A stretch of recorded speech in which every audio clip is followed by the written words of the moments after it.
Branded ഷൂസുകളുടെയും modern ചെരുപ്പുകളുടെയും വിപുലമായ ശേഖരവുമായി അന്ന സ്പോർട്സ് ആൻഡ് ഷൂസ്. മിതമായ നിരക്കിൽ പാദരക്ഷകളും ബാഗുകളും ലഭിക്കുന്ന ചേലക്കരയുടെ ഏക സ്ഥാപനം Anna sports and shoes, opposite Canara bank, main road, Chelakkara. ഒരിടവേളയ്ക്ക് ശേഷം ചേലക്കര മേഖലയിൽ ഭീതി വിതച്ച പാഞ്ഞാൾ ഗ്രാമപഞ്ചായത്തിലെ ചിറങ്കോണം മണലാടി പ്രദേശത്ത് കാട്ടാനക്കൂട്ടം ഇറങ്ങി. കർഷകരായ കളപ്പുരയ്ക്കൽ ജോസഫ്, മാഞ്ഞുപറമ്പിൽ ലിസി എന്നിവരുടെ കൃഷിയിടത്തിൽ വ്യാപകമായ കൃഷിനാശം വരുത്തി. ഒരിടവേളയ്ക്ക് ശേഷം ചേലക്കര മേഖലയിൽ ഭീതി വിതച്ച് കാട്ടാനക്കൂട്ടം. പാഞ്ഞാൾ ഗ്രാമപഞ്ചായത്തിലെ മണലാടി, ചിറങ്കോണം മേഖലകളിൽ കാട്ടാനക്കൂട്ടം ജനവാസ മേഖലയിലിറങ്ങി വ്യാപകമായ കൃഷിനാശം വരുത്തി. ബുധനാഴ്ച രാത്രിയും വ്യാഴാഴ്ച പുലർച്ചെയുമായി 2 തവണയാണ് ആനകൾ പ്രദേശത്തിറങ്ങിയത്. നിരന്തരമായ കാട്ടാന ആക്രമണത്തിൽ കർഷകർ കനത്ത സാമ്പത്തിക നഷ്ടവും മാനസിക വിഷമവും നേരിടുകയാണ്. മണലാടി, കളപ്പുരയ്ക്കൽ ജോസഫ്, മാഞ്ഞുപറമ്പിൽ ലിസി എന്നിവരുടെ കൃഷിയിടങ്ങളിലാണ് പ്രധാനമായും നാശനഷ്ടം സംഭവിച്ചത്. കർഷകനായ ജോസഫിന്റെ 5 വർഷം പ്രായമുള്ളതും വേനലിൽ നനച്ചു പരിപാലിച്ചു വന്നതുമായ 9 തെങ്ങുകളും കുലവന്ന വാഴകളുമാണ് ആനക്കൂട്ടം നശിപ്പിച്ചത്. തുടർച്ചയായുള്ള ഈ ആക്രമണം കാരണം കൃഷി മുന്നോട്ട് കൊണ്ടുപോകാൻ പറ്റാത്ത അവസ്ഥയാണെന്ന് കർഷകനായ ജോസഫ് പ്രതികരിച്ചു. വീട് പൊളിച്ച് ഷെഡിലാണ് താമസിക്കുന്നത്. ഈ ആന വരുമ്പോൾ ഷെഡിന് എന്തെങ്കിലും സംഭവിക്കുമോ എന്ന ഭയവുമുണ്ട് എന്നും അദ്ദേഹം കൂട്ടിച്ചേർത്തു. ഇന്നലെ രാത്രി ഒരു 12 മണിയോടുകൂടെ ആന 3 എണ്ണം ഉണ്ടായിരുന്നു. വന്നു ഇവിടെയുള്ള അതിൻ്റെ 9 തെങ്ങും വാഴയും ഒക്കെ നശിപ്പിച്ചു. അത് 5 കൊല്ലമായ ചട്ടയിട്ട തെങ്ങ് തൈകളാണ് നശിപ്പിച്ചത്. അതിനുശേഷം ഇതിൽ ഫോറസ്റ്റുകാരെ ഞാൻ വിളിച്ചു. ഫോറസ്റ്റുകാർ വന്നു. അവർ ഇതൊക്കെ പൊട്ടിച്ച് ആന പോയപ്പോൾ 2 മണിയോളം അടുത്തിരിക്കുന്നു. അപ്പോഴാണ് പോയത്. എനിക്ക് ഒരുപാട് നഷ്ടങ്ങളും വന്നു. ഇതിപ്പോൾ തുടങ്ങിയിട്ട് കുറച്ച് നാളായി. ഇതിന് മുമ്പ് ഒരു പ്രാവശ്യം വന്ന് 3 തെങ്ങ് കളഞ്ഞു. അതിനുശേഷമാണ് ഇപ്പോൾ കൂടുതൽ കുറച്ച് നാളായി, ഒരാഴ്ചയായിട്ട് ഉണ്ടായിരുന്നില്ല. മറ്റേത് ഇവിടെ സ്ഥിരമായിട്ട് വന്നുകൊണ്ടിരിക്കുന്ന നാളുകളായിട്ട് ഇപ്പം ഇത് വന്ന് ഇത്തരം നാശനഷ്ടങ്ങൾ ചെയ്തിരിക്കും.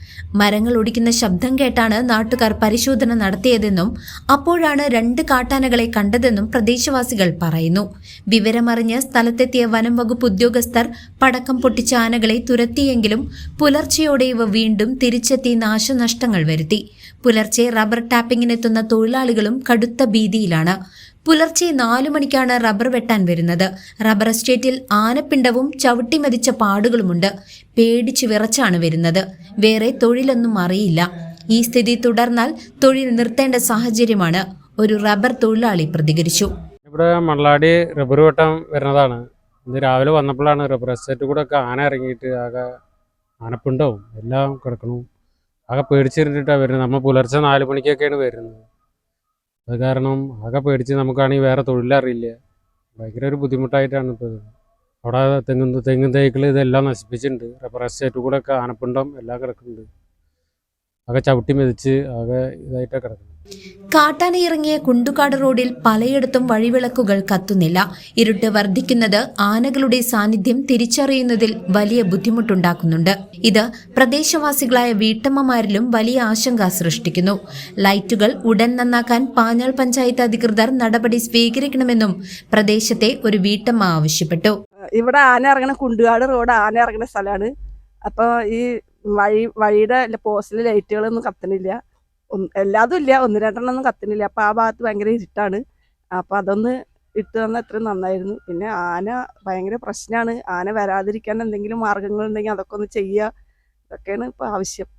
അടിയന്തര ഇടപെടൽ ആവശ്യപ്പെട്ട് ജനപ്രതിനിധികൾ, പഞ്ചായത്ത് പ്രസിഡന്റും സെക്രട്ടറി ഉൾപ്പെടെയുള്ളവർ സ്ഥലത്തെത്തി കാര്യങ്ങൾ കണ്ടിട്ടും ശാശ്വതമായ ഒരു പരിഹാരം ഉണ്ടായില്ലെന്ന് കർഷകർ ചൂണ്ടിക്കാട്ടുന്നു. അധികാരികൾ എത്രയും വേഗം വന്യമൃഗങ്ങളെ തടയാൻ നടപടി സ്വീകരിക്കണമെന്നും അവർ ആവശ്യപ്പെട്ടു. പഞ്ചായത്ത് മെമ്പർ രാധാകൃഷ്ണൻ സ്ഥലം സന്ദർശിച്ച് സ്ഥിതിഗതികൾ വിലയിരുത്തി.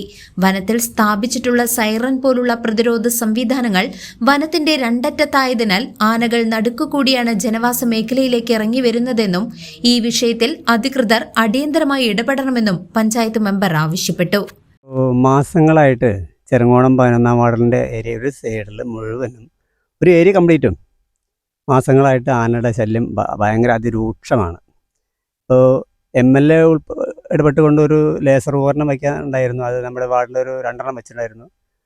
അതിനുശേഷം ഇപ്പോൾ 2 ആഴ്ചയായിട്ട് ആന ഇറങ്ങിയിരുന്നില്ല, വലിയ കുഴപ്പമൊന്നുമില്ലായിരുന്നു. പക്ഷേ ഇപ്പോൾ ഇന്നലെ വീണ്ടും ഇവിടെ കളപ്പുരക്കൽ, മണലാടി കളപ്പുരക്കൽ ഉണ്ണിച്ചേട്ടൻ്റെ ജോസഫിൻ്റെ വീട്ടിൽ കയറി ഒരു 9 തെങ്ങുകൾ, 5 വർഷമായിട്ടുള്ള തെങ്ങുകൾ, അതുപോലെ വാഴകൾ ഒക്കെ നശിപ്പിച്ചിട്ടുണ്ട്. ഇതിൽ ഏറ്റവും വലിയ ബുദ്ധിമുട്ടെന്ന് വെച്ചാൽ ഈ ഉണ്ണിച്ചേട്ടൻ എന്ന് പറയുന്ന പകരം വീട് പൊളിച്ചുകൊണ്ടിരിക്കുകയാണ്. അപ്പോൾ അതിലൊരു ഷെഡിലാണ് താമസിക്കുന്നത്. ഈ ആന വരുമ്പോൾ വെറുതെ ആലായിട്ടൊന്നും അടിച്ചാൽ പോലും ആ വീടിന് എന്തെങ്കിലും സംഭവിക്കാവുന്നൊരു രീതിയാണ് ഇപ്പോൾ ഇത് കാണുന്നത്.